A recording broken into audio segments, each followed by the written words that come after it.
not only in Oklahoma, but throughout the southwest part of the country. And recently, Cameron University held a public policy forum, and it was titled A Limitless 1%, talking about water resources and policy for water governance in the 21st century. And a couple of the men who are involved in that have joined us today. Dr. Douglas Catterall from Cameron University, Dr. Tony Wohlers, also from Cameron University. Guys, thanks for taking the time to join us today.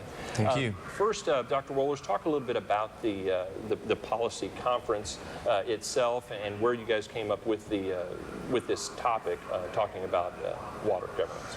Sure. This policy reform kind of has to be put in a broader context, and for several years now, Cameron University has been hosting a series of public policy fora, and it kind of started out with first focusing on economic development issues in the state of Oklahoma, and then also within the broader region. And for that, we had a number of panelists who looked at economic development from different perspectives, you know, from a historical perspective, but also from a policy perspective. And then we moved on and looked at some other emerging issues in the country and around the globe. And of course, one of them deals with the use and management of alternative energies. And given where we are in terms of the usage of energy, growing population, demand, and so forth, at that time we thought this might be a very suitable topic to discuss. So for that forum, we had also a number of panelists. We had some academics, we had some public policy practitioners, and then we also had representatives from companies like Chesapeake, for instance, that are kind of involved in the development and use of alternative energies. And this forum here, of course, has been fought up for quite some time, actually, given that we are in a period of a drought, and it's a very timely issue. Also, if you look around the state, there are other universities, as a matter of fact, that have organized these kind of discussions around water. And we thought, again, we have kind of a unique opportunity here, bringing together historians again and public policy experts and academics, and look at water issues from different perspectives. So we had the historical perspective, the policy perspective, and of course from a practical side, how to implement certain public policies that deal with the management of water. So was the overall goal of the policy forum to come out of it with some, not necessarily answers, but at least some possible ways forward, or was it primarily just to kind of raise awareness of some of the things that are out there? I'd say the goal is more in between those two. I don't think we hope to reach ultimate answers or final answers by any means at the end of a given forum.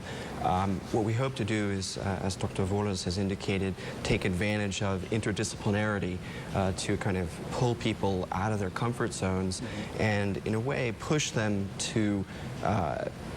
take their discourse to a plane that allows the general public to really access the key ideas around a given issue, whether it be water, alternative energy, or economic development.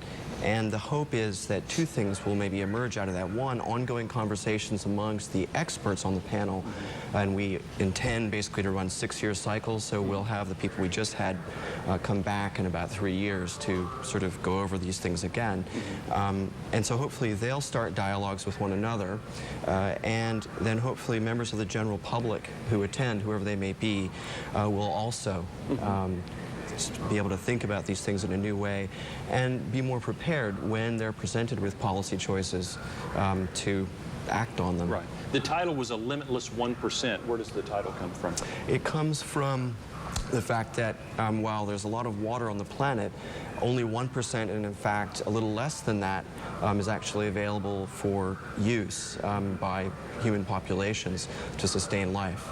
One of the forums that was talking about was about water history, and I think anyone who's familiar with this area, you look back and watch if you didn't read your history books, at least you watch some of the Old West movies, and that was where the fights always came, whenever you had the ranchers and those people trying, their big fight was not necessarily over territory, unless it included water. Is there anything that we can draw in terms of that perspective, or maybe that is still relevant today? Well, I think absolutely we can. Again, playing off of that theme of a limitless 1%, we have only 1% and less to play with, but we pretend or act as if we have much more than that 1%. And a lot of those fights you were talking about emerge in a way out of the absence of policy frameworks and legal frameworks that allowed people to come up with long-term policies. And I think Dr. Volos could speak to that a little bit. Sure, the struggles over access to water, that is ongoing. Given the periods of droughts the states have experienced, for the documented droughts, if you will, there have been always some struggles, some conflicts over water. And if you look at the characteristics of Oklahoma in terms of its climate, we all know that as far west you go, the less rain you have, one. And given that resources are limited, including the aquifers, the basins basically, farmers do have issues getting access to water. And keep also in mind, which plays into this as well, is that most of the fresh water, not just in the state, but actually globally, is used for agriculture. 70–80% basically. So of course, access to water, how to divide it, how to manage it, and how to manage potential conflicts. Certainly that is an issue, and there are current conflicts over water access. And we're going to take a quick break and talk a little bit more about that, because those fights have been going on. It's the Oklahoma and Texas rivalry has taken a whole new level whenever it comes to water. We're talking with Dr. Tony Wohlers and Dr. Douglas Catterall of Cameron University about water resources and public policy. We'll continue in just a minute. Stick around. If you have a topic or issue you'd like us to focus on, please write to the address on your screen or fax us at 357-3811. Or you can email us. Dear Sarah, if I could spend the day with you, there are so many things that we could do. In short, I'd want us to do all the things you're already doing with your family. And finally, I'd tell you to never forget that by giving you both a loving mom and a dad, I didn't give you up. I gave you more. Adoption. It's about love. Does your church have a special event you would like everyone to know about? Then contact KSWO Channel 7. We can help you get the word out through the KSWO online church event listing. Just contact us by email, fax, or regular mail. The addresses are on your screen now. The KSWO online church event listing.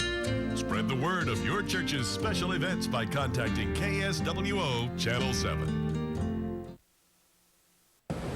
Welcome back to the program. We're talking about water resources and public policy. It was the focus of a recent public policy forum at Cameron University, and a couple of the professors who were instrumental in putting that together have joined us today, Dr. Tony Wohlers and Dr. Douglas Catterall. We talked a little bit about the historical perspective, and is it one of those situations where water is one of those things that people just tend to take for granted until you get into a crisis point, and maybe that's why things have hit to a strong enough point now where maybe it will catch the attention of policymakers that water needs to be a higher priority than it has been maybe in the past? Yeah, no, I think that's a fair way to characterize it. We had Dr. Sterling Evans, historian from OU, a noted environmental historian from OU, speak at the forum, and I think one of the concepts that underlay his presentation was the notion of water regimes, if you will, that essentially a given time and place has has its own particular set of expectations for water usage, water availability, etc. And so I think it's very much the case that if you think about the average consumer in the U.S., they do expect to be able to turn on the tap and use the water the way they will, be able to water the lawn, whatever it might be, and they don't necessarily think about that global context of there being maybe a limited supply. And then that has an impact on politicians because they too, of course, respond to voters. So yeah, I think that there's a lot of truth to that, that we as a society, and each society for that matter, will be facing choices around this. And that's in a way one of the things we hope emerges out of these public policy forums, is that actually you have choices. It's not as if these things will impose themselves upon you and you can never possibly make a difference or change. Do you think we've reached that tipping point in terms of raising it to that level of awareness? Because it seems like people do have a little bit of a limited attention span. You know, when the crisis passed, and now here we are, for example, we're in the fall. The fact that it's not 110 every day and that it hasn't rained for 3 or 4 months, does it kind of then fall from the public consciousness a little bit, do you think? I probably would say yes, because as you just pointed out, the attention span is fairly limited. And if you look actually at research that has been done, media and media politics, they look at attention span in terms of specific issues that for a certain period of time are very focused because there's a crisis, there's a focusing event, i.e. the drought. And then, you know, after a while, it kind of takes on a back burner issue again. On the other hand, I would also say that right now, I think people in Oklahoma and in Texas, given the wildfires we had, for instance, given that if you look at the lakes right now, the rivers, I mean, if you look at Lake Hefner, one, it's several feet below its usual level. So just looking at nature right now, you are reminded constantly, and you can also see it in terms of how animal behavior has changed because of the drought in Texas and here in Oklahoma. So again, another reminder. Then you also can expand it into the economic arena. You look at prices for feed. It has gone up quite a bit because of the drought. So people are constantly reminded. Farmers were forced, I believe, to basically sell their cattle because they couldn't feed anymore, lack of water. Yep. So I think in that sense, that issue will remain us. Maybe it will be focused within a certain segment of society. Yes, but overall it probably will remain, yes. And I think also the devil is in the details too, and one of the policy forums that you talked about was governance with these issues. And what obstacles does a government have whenever it comes to coming up with policy? It's not as simple necessarily as going, okay, well, let's demand change from the legislature. How do they go about that? Was that discussed at all at this forum? Or? Absolutely. We had the Director of Planning from the Oklahoma Water Resources Board, Kyle Arthur, speak to this particular issue in great detail, and he made it clear that there are a broad range of issues. I'll just name a few, given the short time we have. One is simply measuring the amount of water. So being able to say, okay, this is how much water you've got here, this is how much water you've got here. Another is then being able to communicate that message to the localities, because the Water Resources Board, as he at least seemed to indicate, is not in the business of coming up with an amount of water and then saying, okay, community X, you can only use this much.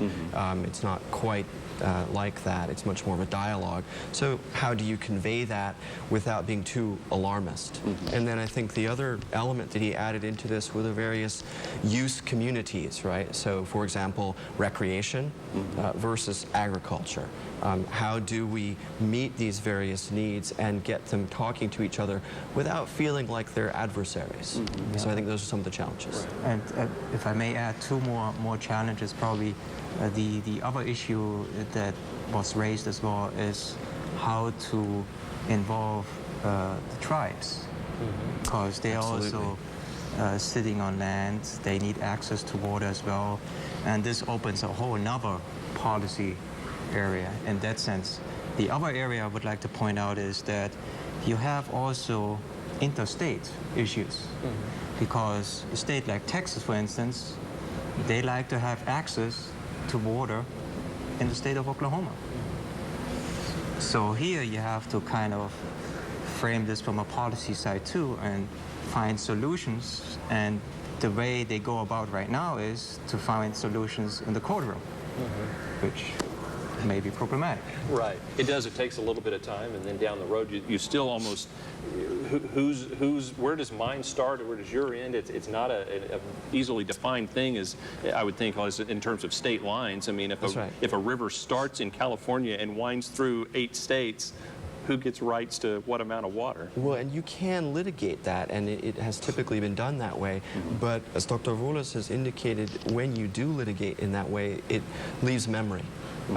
And even in policy-making bodies, and that's not necessarily a good thing. We need to take a quick break, and we'll wrap things up. We're talking about water policy in the 21st century with Dr. Tony Wohlers and Dr. Douglas Catterall of Cameron University. We'll wrap up our discussion in just a minute. Stick around.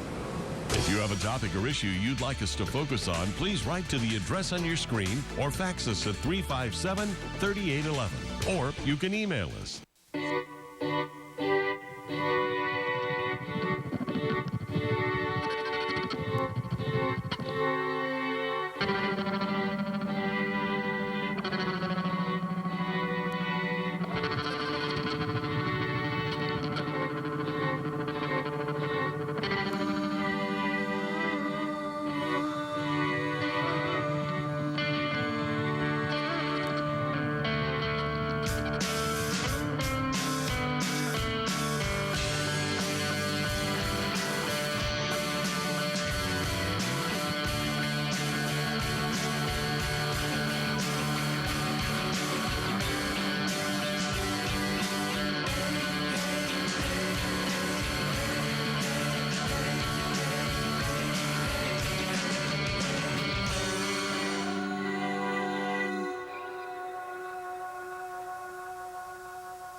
Welcome back. Wrapping up our discussion today with Dr. Tony Wohlers and Dr. Douglas Catterall from Cameron University, talking about water resources and public policy in the 21st century. As we went to break, we were talking a little bit about the various disputes, primarily between states.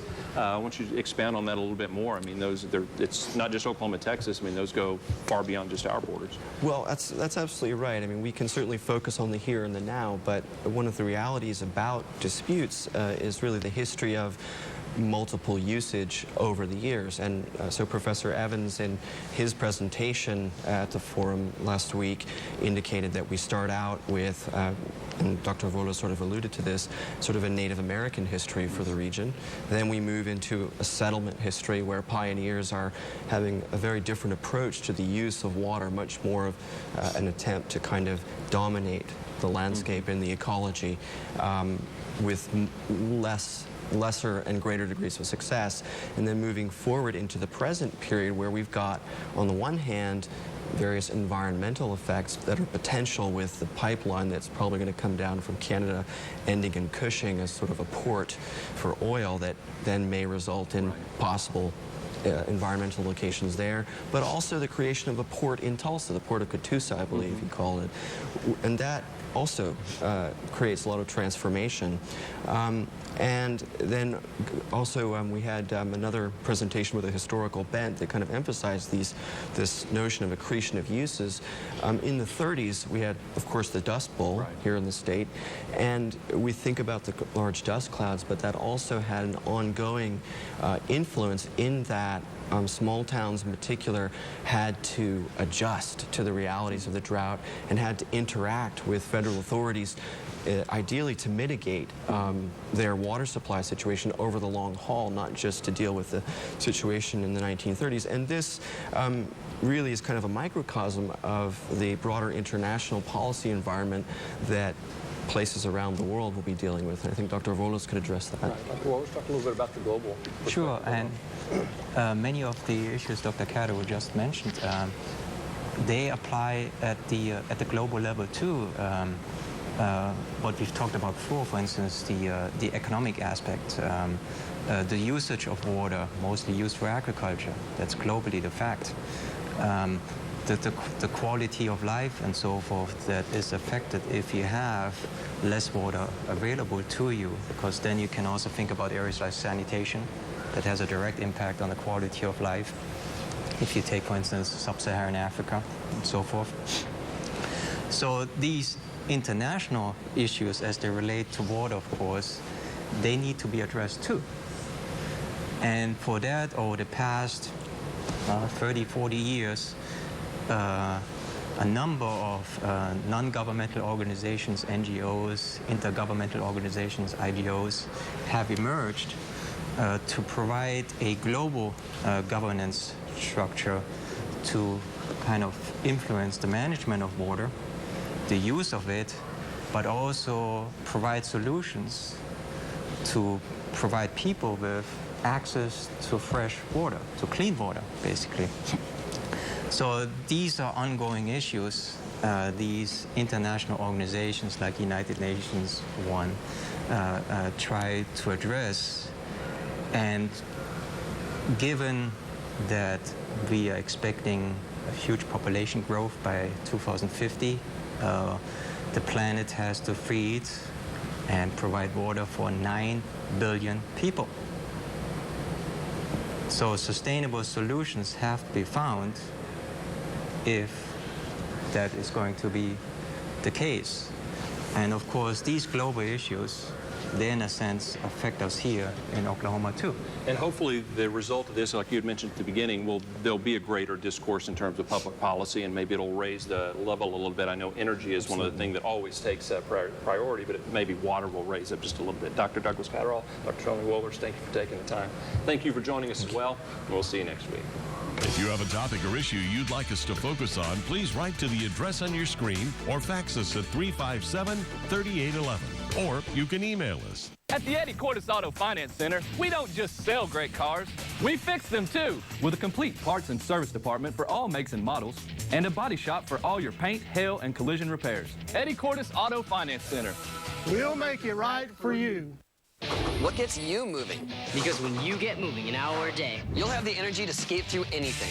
So whether you like to work the half pipe, take the soccer ball around, or ride your bike, carve out some time every day to get moving. But do it your way. Because it can be whatever you want it to be.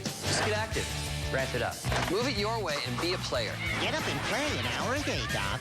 Check out how to be a player at letsmove.gov. Head online to get tips on great ways to get moving every day. That's www.letsmove.gov. Let's face it, in life, there is no free lunch. Who can you trust? You can trust the NFCC, the nation's largest nonprofit network of credit counseling and financial education organizations. Come learn with us at nfcc.org. This is Texoma Talks. Welcome to Texoma Talks. I'm Debbie Taylor, and the topic today is the 4th Annual Armed Services YMCA Y-Fry, and our guests today are Kim Thomas from the Board of Trustees of the Armed Services Y, as well as Pam Marion and Barry Ezerski from Pam and Barry's team at REMAX, and they're helping to head up the Y-Fry effort this year. We're so excited, and Kim, if you'll start by telling us a little bit about the Armed Services YMCA and the wonderful services it provides. Yes, we've been in existence locally in the Lawton-Fort Sill area for about 70 years. We also are celebrating our 150-year anniversary nationwide as a company or an organization that actually services young military families and supports them. We have, of course, reduced child care for the spouses, as well as the Soldier's Closet, where they can go in and pick up items for their household goods. Then we also have a food closet where we help them at the end of the month when they just need to get to the end of the month with some of the basics. And of course our new Military Welcome Center, which we sponsor at the Lawton Airport along with MOA. And that's where we welcome the young families that are coming in to see the graduations and to visit the young soldiers that are stationed here at Fort Sill. And of course the Armed Services Y is a nonprofit organization that really helps out a lot in the community. Yes. And Pam, you've got a personal story to tell. I am so excited to be part of this great program, and I personally was military spouse for 21 years, and now my daughter is married to soldier, and he is currently deployed, and I seen firsthand what they go through, what these wives go through left behind here with struggling with their job, her job, and the 2 children, and so I am so glad that they have somewhere they could go to help when they need it. And so anyway, I think everybody needs to come out and support our military community by coming out and have dinner with us, and $8 to $10, you can't beat it. Absolutely, and very advanced tickets are on sale. That's right, $8 in advance, $10 at the door. There's several locations. The meal is going to be awesome. David Pope from Chick-fil-A has gotten a bunch of suppliers to donate the food. He's brought in all the equipment. He's just been an angel to the organization. You get a choice of fish or chicken. You get coleslaw or green beans. You get mashed potatoes and gravy. You get a brownie, a roll, and beverages. You can't beat it anywhere else in town. So it's down at the Great Plains Coliseum on November 14th and 15th from 5 to 8 p.m. And kids who are 5 and under get in free with a paid adult. We want to add that as well, so that's wonderful. And all the proceeds are going to help the Armed Services YMCA. So we're hoping that everybody will come out and join us for the Y-Fry. And thank you all for joining us for Texoma Talks. Thank you. Thank you.